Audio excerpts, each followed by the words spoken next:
Assalamualaikum dan selamat sejahtera. Ini adalah video kaunseling untuk ubat Fondaparinux ataupun dia dikenali sebagai Arixtra yang disediakan oleh Jabatan Farmasi Hospital Kajang.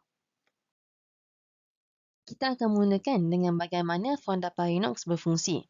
Fondaparinux adalah sejenis ubat cair darah jenis injeksi di mana ia menghalang pembentukan darah beku dalam saluran darah yang juga dikenali sebagai trombosis atau sebagai rawatan untuk darah beku yang sudah terbentuk. Fondaparinux digunakan untuk mencegah pembentukan darah beku bagi pesakit yang telah menjalani pembedahan ortopedik atau abdomen dan juga untuk pesakit yang di mana pergerakannya terhad yang disebabkan penyakit yang dialami. Fondaparinux juga digunakan sebagai rawatan untuk sesetengah serangan jantung atau angina. Terdapat dua jenis kekuatan untuk ubat Fondaparinux, iaitu 2.5 dan 7.5 mg.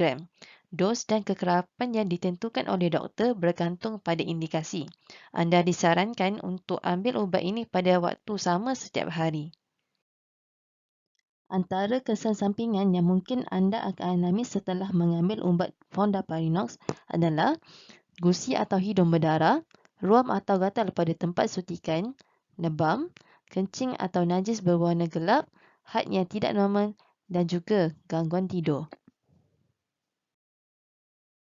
Bagi mengurangkan atau mengelakkan kesan sampingan ini, anda perlu elakkan melakukan aktiviti yang boleh mengakibatkan kecederaan, elakkan menggosok gigi dengan terlalu kuat dan juga memakai berus gigi yang mempunyai bristle yang lembut.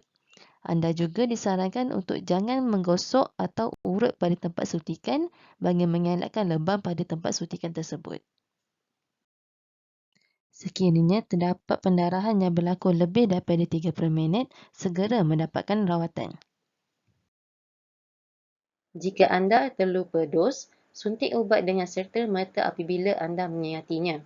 Jika telah lebih dari 8 jam dari waktu ambil ubat, abaikan dos tersebut. Jangan gandakan dos untuk menggantikan dos yang tertinggal. Sekiranya tidak pasti tentang langkah apa yang perlu diambil, hubungi doktor atau ahli farmasi anda.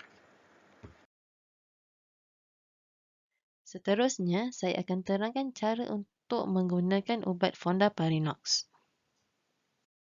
Langkah pertama adalah basuh tangan dengan air dan sabun dan kemudian keringkan. Kemudian, periksa dahulu ubat Fondaparinux dan pastikan tarikh luput masih belum berlalu, larutan ubat jernih dan tiada benda asing, picagari tidak dibuka ataupun rosak. Untuk suntik ubat Fondaparinux, anda disarankan untuk duduk di atas kerusi atau katil dalam keadaan selesa dan pilih tempat cucuk di bahagian bawah perut dan kawasan suntikan tersebut perlulah sekurang-kurangnya 2 inci dari pusat. Anda disarankan untuk gila-gilakan antara kiri dan kanan bahagian bawah perut untuk mengurangkan rasa ketidakselesaan pada tempat suntikan. Anda juga perlu elak untuk suntik ubat pada kawasan lebam, parut regangan ataupun stretch mark atau kawasan yang kurang daripada 2 inci dari pusat. Selepas memilih kawasan suntikan, bersihkan kawasan tersebut dengan alkohol swab dan biarkan kering. Kemudian, cabutkan penutup jarum pada picagari ubat dengan cara pusingkan penutup terlebih dahulu dan kemudian tarikkan penutup tersebut dengan arah yang lurus. Sebagai peringatan, jangan sesekali sentuh bahagian jarum dengan kulit ataupun mana-mana permukaan bagi mengelakkan jangkitan kuman. Anda juga tidak perlu untuk mengeluarkan gelembung udara daripada picagari untuk mengelakkan ubat daripada terkurang.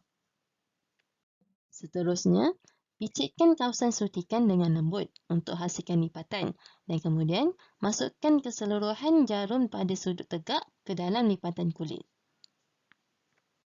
Selepas itu, masukkan semua kandungan picagari dengan cara menekan plunger sejauh yang mungkin.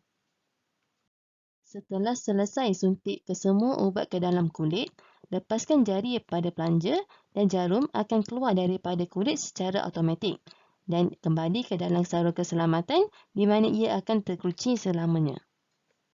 Setelah selesai proses suntikan, elakkan menggosok atau menggaru tempat suntikan tersebut untuk mengurangkan kesan lebam pada kawasan suntikan. Untuk pijagari yang telah digunakan, jangan buang pijagari kosong bersama-sama sisa buangan isi rumah. Seeloknya, kumpulkan pijagari kosong dalam botol kosong seperti botol minuman atau botol sabun pencuci. Dan apabila sudah penuh, tutup botol tersebut dengan ketat dan sempurna.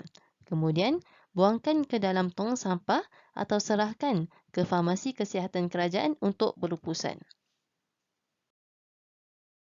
Itu sahaja untuk video kali ini. Terima kasih kerana menonton.